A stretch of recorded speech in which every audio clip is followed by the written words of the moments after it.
નો drugs અંતર્ગત Surat SOG અને crime બ્રાન્ચનું શહેરના પોસ્ટ વિસ્તાર ગણાતા પીપલોદ, વેસુ, અલથાણ અને પાલમાં સરપ્રાઇઝ ચેકિંગ હાથ ધર્યું છે। સુરતમાં ડ્રગ્સનો કારોબાર ફૂલી ફાલી રહ્યો છે અને તેની સામે પોલીસ દ્વારા પણ આકરી કાર્યવાહી કરવામાં આવી રહી છે। ત્યારે એસઓજી પોલીસ અને ક્રાઇમ બ્રાન્ચનું સરપ્રાઇઝ ચેકિંગ શહેરના પોસ્ટ વિસ્તારમાં ધામધમતા કેફે પર કરવામાં આવ્યું હતું। મોડી રાત્રે ચેકિંગ કરીને લોકોને આવી જગ્યા પર મોડી રાત્રે ન આવવા માટે અપીલ કરવામાં આવી હતી। સુરતના પીપલોદ, વેસુ, અલથાણ, પાલ વિસ્તારોમાં સરપ્રાઇઝ ચેકિંગ હાથ ધરવામાં આવ્યું હતું। તમામ વિસ્તારોમાં આવેલ જ્યાં કેફે ઉપરાંત પાનના ગલ્લાઓ પર સરપ્રાઇઝ ચેકિંગ હાથ ધરવામાં આવ્યું હતું। રાત્રે 11 વાગ્યા બાદ પણ પોતાની દુકાનો ખુલ્લી રાખતા હોય તેવા લોકોને રાત્રે 11 વાગ્યા બાદ પોતાની દુકાનો બંધ કરવા માટે કડક સૂચનાઓ આપી છે। તે ઉપરાંત ત્યાં બેઠેલા તમામ લોકોને પોલીસે સમજાવ્યા પણ છે। ખાસ કરીને રાત્રિ દરમિયાન કેટલાક અસામાજિક તત્વો દ્વારા આવી જગ્યાઓ પર ગેરપ્રવૃત્તિઓ કરતા હોય છે। નશાની હાલતમાં તેઓ મોટી ઘટનાઓને પણ અંજામ આપતા હોય છે, જેથી તકેદારીના ભાગરૂપે પોલીસ દ્વારા સરપ્રાઇઝ ચેકિંગ હાથ ધરવામાં આવ્યું હતું। સાથે જ પોલીસ અધિકારીએ કહ્યું કે આ અભિયાનમાં 2 પીઆઈ, 8 પીએસઆઈ, એસઓજી અને ડીસીબીના આશરે 80 પોલીસ કર્મીએ કુલ 38 જગ્યાએ ચેકિંગ હાથ ધર્યું હતું। અમને માહિતી હતી કે અહીં રાત્રે ડ્રગ્સનું સેવન પણ થઈ રહ્યું છે, પરંતુ ચેકિંગ સમયે કંઈ મળી આવ્યું નથી। અમારી સતત સર્ચની કાર્યવાહી ચાલુ રહેશે।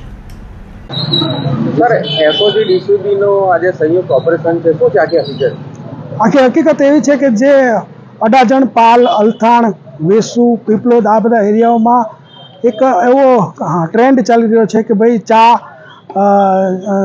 ચાયની પેલી કાફે હોય અને એની અંદર સ્મોકિંગ ઝોન બનાવેલા હોય અને લોકો મોટી પ્રમાણમાં રાત્રે મોડે સુધી 1 વાગ્યા 2 વાગ્યા સુધી બેસી રહેતા હોય, તો આ લોકોને આજે વોર્ન કરવામાં આવેલા છે કે ભાઈ રાત્રે 11 પછી નોર્મલી કોઈ પણ સારા ઘરના વ્યક્તિઓ એ ફરતા ન હોય।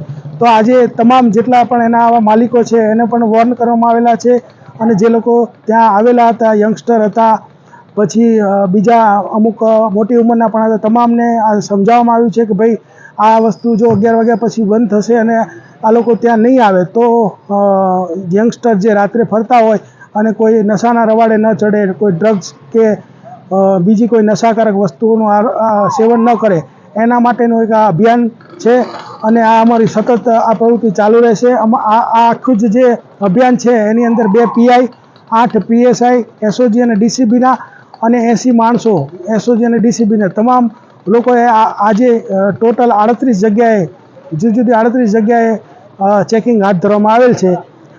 અમને એવી માહિતી હતી કે અહીંયા રાત્રે ડ્રગ્સનું સેવન પણ થઈ રહ્યું છે, તો એ બાબતે પણ ચેકિંગ કરવામાં આવેલ છે, પરંતુ એવું કંઈ હજી અત્યારે મળી આવેલ નથી। પરંતુ સતત અમારી આ સર્ચિંગની કાર્યવાહી ચાલુ રહેશે અને જો એવું કોઈ પણ નશાકારક કે ગેરકાયદેસર જે કાયદાથી પ્રતિબંધિત એવું કંઈ પણ મળશે તો કાયદેસરની કાર્યવાહી કરવામાં આવશે।